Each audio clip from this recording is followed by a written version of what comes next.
Hello viewers and welcome to our next review. Today we're looking at Infamous 2. In Infamous 2, the Beast is coming. Will you rise to face him, or is Empire City in other hands? Find out today. Let's get this review started with the gameplay. Infamous 2 improved the combat from the first one by adding in an amazing melee mechanic, which added a much needed combo that the first game was lacking. On top of that, they've put limits on your electricity attacks. You can no longer spam an endless amount of bolts.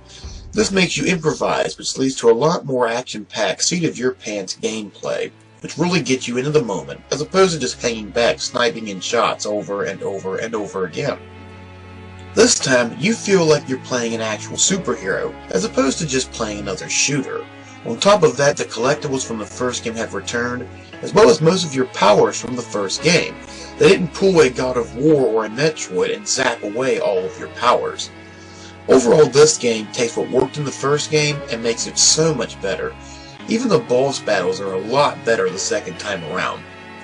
The gameplay of Infamous 2 easily earned a 10 out of 10. It is the perfect third-person action experience. Next up is the graphics. Graphically, the game is mostly the same as Infamous 1. The engine changed very little between games, and the comic-style cutscenes return.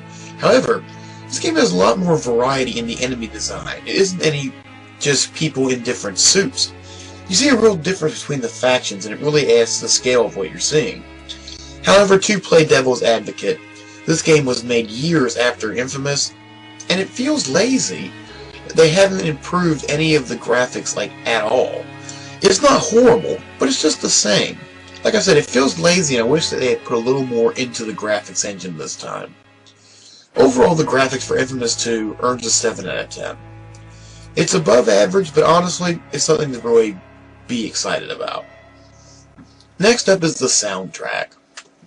The soundtrack for this game takes more of a Creole form than the last one did, which given the location makes sense. You see, New Marais is this universe's New Orleans, much like Empire City was this world's New York. On top of that, the voice actors really gave their all, and it shows. The new voice of Cole does an excellent job, and does make you feel like the character has changed a lot since the last game. Like the last game, the themes are perfect, the voices are perfect, and overall, the sound earns a perfect 10 out of 10. Once again, these games show off how you do a well-made soundtrack. The story. After the end of Infamous, everyone wanted to know two things. What was going to happen to Cole McGrath, and who was the Beast? The game begins with Cole and Zeke heading away from Empire City to New Marais with an agent of the government who has come to help Cole battle the Beast. This is Agent Quo, and she knows a way to increase his power so that when the Beast arrives, he will be stronger and ready to fight him. Unfortunately, the Beast has other plans, as just when Cole and Zeke are about to leave, the Beast arrives, and the opening battle, which is actually your tutorial, is round 1 with the Beast. Needless to say, it doesn't go very well, and our heroes have to run. This is where the story really ups the stakes, because the entire setting of Infamous 1 is vaporized within 10 minutes of the game starting. It ramps up from there, all the way until the end. But this is when we arrive at our new destination, New Marais. From this point on, the entire game is you prepping for round 2 with the Beast. I'm being vague because I don't want to spoil anything, and there are so many twists and turns in this game, it does need to be experienced firsthand, or it loses a little bit of its impact.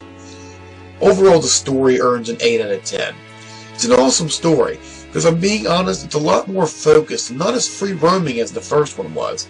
There's a lot of hand-holding in this game, which can take you out of the open-world experience a little too much. Customer care. Overall, this game was well treated by the developers. However, there was a pretty major set of glitches after launch, several of them game-breaking. While the studio had patches out within a month, any game that releases with game-breaking glitches is unacceptable. However, I will say, like the first, it wasn't overloaded with DLC, and it did have honest advertising, which to me is very important. Overall, the customer care for Infamous 2 earns a 5 out of 10.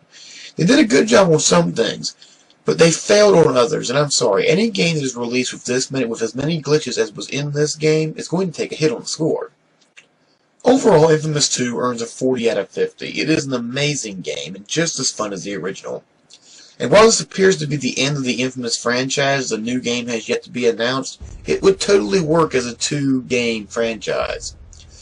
I personally do hope we eventually see Infamous 3, but if it doesn't happen, this game does a good job of putting the bow on the franchise and really giving it the ending it deserves.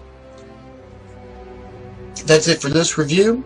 If you like what you heard and want to see more, please visit holdtheline.com for more reviews. Until next time, my name is Vega-Goose, saying when life's got you down, throw it in the God mode and keep kicking ass. I'll see you next time.